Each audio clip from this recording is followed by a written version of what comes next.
Alain, propos d'un Normand. Religion et raison.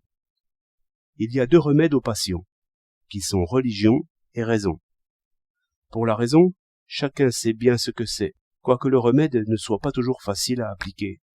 Par exemple, contre l'amour, se faire un tableau exact des conséquences, connaître sévèrement et sans faveur l'objet aimé lui-même au lieu de se livrer sans critique au plaisir d'adorer.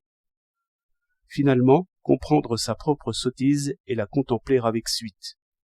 Ces remèdes ont de l'amertume, et c'est pourquoi on dit souvent qu'ils ne guérissent pas, prétexte pour n'en pas essayer.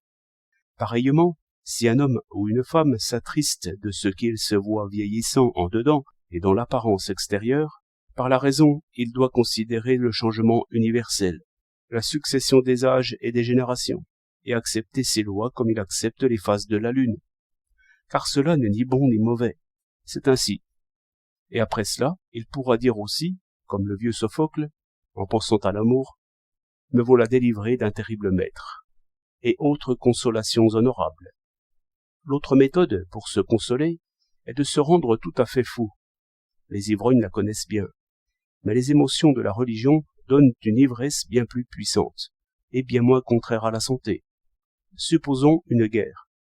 Tous ceux qui y participeront seront guéris de leur passion par une passion plus vive, de la même manière que la colère, quelquefois, nous guérit de la peur. Mais, dans les émotions collectives, que j'appelle proprement religieuses, la fureur et l'enthousiasme sont comme des vents du dehors, qui purifient les cavernes intérieures. Sans compter que l'action s'y joint, qui donne l'appétit et le sommeil. Mais surtout, l'état d'irréflexion et de folie dont on avait honte à soi tout seul, on s'y livre maintenant sans retenue. Le pire de nous-mêmes se trouve réhabilité. Voilà comment ceux qui sont en guerre avec eux-mêmes, et sans courage pour se vaincre par raison, sont souvent portés à la guerre extérieure. Il en est des individus comme des États. Souvent, ils se guérissent des discordes internes par le péril extérieur. Et ainsi, ils cherchent le péril en disant que c'est la santé et le salut. Observez donc les hommes dans le temps qu'ils prennent des lunettes.